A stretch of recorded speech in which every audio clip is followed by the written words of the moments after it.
Welcome to the deep dive, where we turn curiosity into those aha moments. Exactly. Today, we're taking a journey. Feels less like travel, more like, well, time travel maybe. Interesting way to put it. We're looking at Shanghai through the eyes of a recent traveler, their observations, their insights, Yes. and our mission to unpack those nuggets of knowledge, to see this modern city that honestly seems to defy a lot of expectations. It might just give us a glimpse of the future. And what's really fascinating, I think, is how these firsthand accounts can completely reshape our understanding, Right. especially if our perceptions are maybe based on, older information or stereotypes. Definitely. So we're looking at Shanghai today as maybe a city already living in tomorrow. I like that.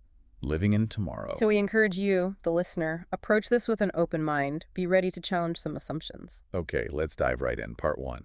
Arriving in this sci-fi city. Mm-hmm. Imagine landing in a place with over 25 million people. I mean, that scale alone. Yeah. It's one of the biggest megacities globally. Yeah. It's hard to even picture. And our source says the skyline feels like something out of a movie. The streets are alive, 254/7. That energy. Yeah, the immediate feeling is that the future isn't coming. It's already here. It's happening right now. Yeah. It really confronts those maybe outdated Western ideas about China right from the start. Demands a fresh look. Absolutely. And if we connect that to the bigger picture, it's not just the scale, is it? Yeah. It's that dynamic energy. It speaks volumes about rapid evolution, about an ambitious vision. It really challenges us to think about what a truly modern city can actually be, what it looks like, feels like. So how do you navigate a place that feels like tomorrow? You start with the transport, I guess. Makes sense. Our source mentions the Maglev train, described as the fastest commercial train in the world, That's quite a claim. hitting, 431 kilometers per hour, Yeah. using magnetic levitation. Right. Maglev. So no wheels, no friction. Exactly. Yeah. Which sounds amazing. Yeah. And it gets you from the airport to the city center in just 8 minutes. 8 minutes. That's astonishingly fast. Faster than finding your bags, like you said. Pretty much. And that maglev, it's more than just speed. It's a statement. How so? Well, it's a huge investment in a very specific, very advanced technology. It signals this massive ambition. Yeah. It's about showing technological prowess, maybe leapfrogging some traditional infrastructure limitations. It really redefines getting into the city. And the tech doesn't stop there, right? Local transport, the taxi experience, book through apps, Didi, which is like their Uber, I suppose, Alipay, WeChat too. The super apps, you basically live on them. Yeah, which means cash is almost obsolete. Largely, yes. Mobile payment is king. Their ride, 25 minutes, cost only about $5. Wow, that's affordable. In a clean, spacious electric vehicle. EVs are huge there. Which leads to another point: the city is noticeably quiet. All those electric cars and bikes. It's a different soundscape compared to, say, New York or London. Much quieter. And what's really key here is that seamless tech integration.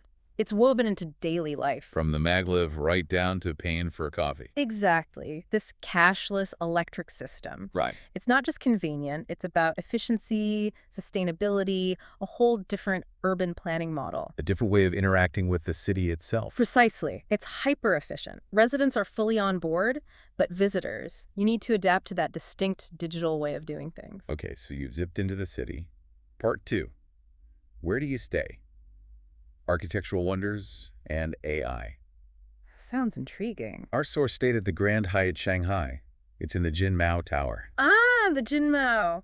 Iconic. spanning floors 53 to 87. Check-in is on the 54th floor. You're literally checking in among the clouds. That's quite the entrance. The interior architecture is described as breathtaking. Soaring atrium, dozens of floors high. Oh, I can picture that central void. Stunning. It really shows off Shanghai's cutting-edge design. Yeah. Very different from what you might see in most Western cities. It's not just tall, it's dramatically vertical. And that dramatic verticality, that architectural boldness, it communicates something, doesn't it? Like what? Confidence, engineering capability. It's pushing boundaries, creating these awe-inspiring and functional spaces. It redefines high-density living. Building upwards with flair. Exactly, without losing that sense of grandeur. Okay, shifting gears a bit, but still on the cutting edge. Technology leadership, specifically AI. Right, artificial intelligence. A huge focus globally, but especially there. Our traveler visited WAIC, the World Artificial Intelligence Conference, and the claim is It rivals Silicon Valley in innovation. That's a bold claim. What stood out was that the tech wasn't just theoretical. It was scalable AI, already being used across Chinese cities. Practical applications, that's key. Things like AI in farming, factories, electric cars, even humanoid robots. Really diverse applications. And one highlight mentioned was seeing robots controlled remotely by humans. Teleoperation. Yeah. Imagine firefighters operating robots in dangerous situations from a safe distance, saving lives. That's a powerful example of AI for public safety. And it's not just a one-off gadget. No. If you look at the bigger picture, China is clearly treating AI as a core national priority. It's foundational. Not just a cool tech sector. No, it's strategic, integrating it across safety, industry, agriculture. That creates a unique blueprint for how AI gets deployed fast and at scale. Driven by national goals. Which could really shape the global AI landscape. It changes how industries work, how we respond to disasters, everything. Okay, so all this high-tech, part 3, how does it actually affect everyday life and leisure? Futuristic lifestyles. How does it translate on the ground? Good question. Well, our traveler ate at a place called Number 3 Warehouse, described as one of Shanghai's most futuristic restaurants. Okay. Apparently, it looks like a sci-fi spaceship inside. Metallic interiors, immersive design. Sounds very Instagrammable. Totally. So popular, it needs long queues to get in. It's an experience, not just a meal. Mm-hmm. And another example, blending tech and leisure, they stayed at a gaming-themed hotel. A gaming hotel. Yeah. Seriously. Dual gaming PCs, gaming chairs in each room. Shows how niche tech culture just blends right into hospitality there. That's fascinating. Technology isn't just the plumbing, the infrastructure. Right. It's woven into the fun stuff, too. Culture, entertainment, hospitality, creating totally new experiences for a tech-savvy crowd. A culture really embracing that next wave. Absolutely. Innovating in how people relax and socialize, not just how they commute or work. So beyond the high-tech glitz, what about just the general vibe, the city impressions? Your overall feel. Our source said, incredibly clean, spotless streets, like really noticeable. That's consistent with many reports. High level of public cleanliness. There's also a strong police presence, very visible, which definitely makes it feel safe, orderly, though maybe a bit intense for some visitors at first glance. That's a fair point. The visible security is part of the model. It ensures safety, but it's a different feel, perhaps, than some other global cities. And at night, the skyline lights up spectacularly. Comparable to Singapore, maybe, but bigger, more futuristic. A dazzling display. And it's wild to think, just 40 years ago, Shanghai was, well, much more modest, an industrial city. The transformation is staggering, almost unprecedented in speed and scale. So how does a city pull that off? Grow so fast, yet stay so clean, orderly, and visually striking? It raises important questions, doesn't it? It points to a highly concerted effort. Urban planning, public management, it's very deliberate. Not accidental. Definitely not. Yeah. That visible police presence is part of ensuring order. The cleanliness standards are enforced. It results in high quality of life and security, but it's a specific model of governance. A different social contract, maybe. Perhaps it involves significant state direction, robust data gathering, things that might feel different depending on where you're coming from. And that 40-year change. That was fueled by deliberate policy, special economic zones, massive infrastructure spending, a focus on shifting from manufacturing to finance and innovation, a planned metamorphosis. Okay, part 4, navigating the future. Let's talk practicalities and reflections. If someone listening is curious now, What do they need to know? essential tips from our source. Apps are key. WeChat, Alipay, those super apps for everything, especially payment. Absolutely critical. Didi for rides, and AMaps for navigation because Google Maps doesn't really work there. Right, you're in a different digital ecosystem. Payment is almost entirely cashless. Mobile apps run everything.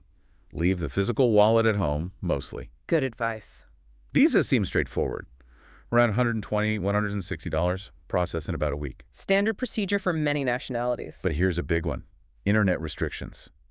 The Great Firewall. Yes, that's crucial. Western platforms, YouTube, TikTok, Gmail, Facebook, Instagram, they're blocked. So you need tools to get around that if you want access. Absolutely need VPNs, virtual private networks, and probably Chinese eSIMs for a reliable local data connection. Preparation is key for staying connected to your usual online world. And language barrier.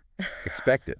English isn't widely spoken outside tourist hotspots. So basic Mandarin phrases or good translation apps are essential. Definitely rely on those apps. And what's fascinating about these practical tips, They really highlight that distinct digital environment in China. It's a bubble, in a way. In a way, yes. The physical infrastructure might feel universally futuristic, but the digital layer, it operates on its own terms. Requires you to step out of your tech comfort zone. Exactly. It demands a different kind of digital preparation and adaptability, a lesson in itself. So wrapping up the big picture, Hmm. Shanghai comes across as this true glimpse into the future, A living prototype. where tech, architecture, lifestyle all merge in ways that still feel pretty unimaginable in many Western cities. Our soar emphasizes that many criticisms we hear in the West might be based on outdated or misinformed stereotypes. Direct experience often paints a more nuanced picture. Experiencing it firsthand reveals something very different, complex, vibrant. It really feels like a sci-fi city, but it exists today. Full of that relentless innovation, that palpable energy. And that tangible sense of safety, too. Yeah. It's a unique combination. It truly is. What an incredible deep dive. Shanghai, pioneering the future right now. Indeed. From that mind-bending maglev, the AI everywhere, those sci-fi restaurants, Yeah. it really challenges our idea of what a modern city can be. It certainly pushes the envelope, which leads to a final thought, perhaps. Yeah. A question for you, the listener, to mull over.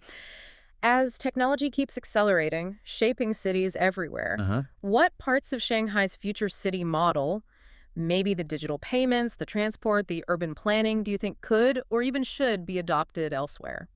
Good question. And importantly, what unique challenges or trade-offs might pop up when trying to implement those things in different cultures, different political systems? Lots to think about there. What works in one place might face different hurdles elsewhere. Precisely. Context matters immensely. Keep exploring, keep questioning, and keep diving deep.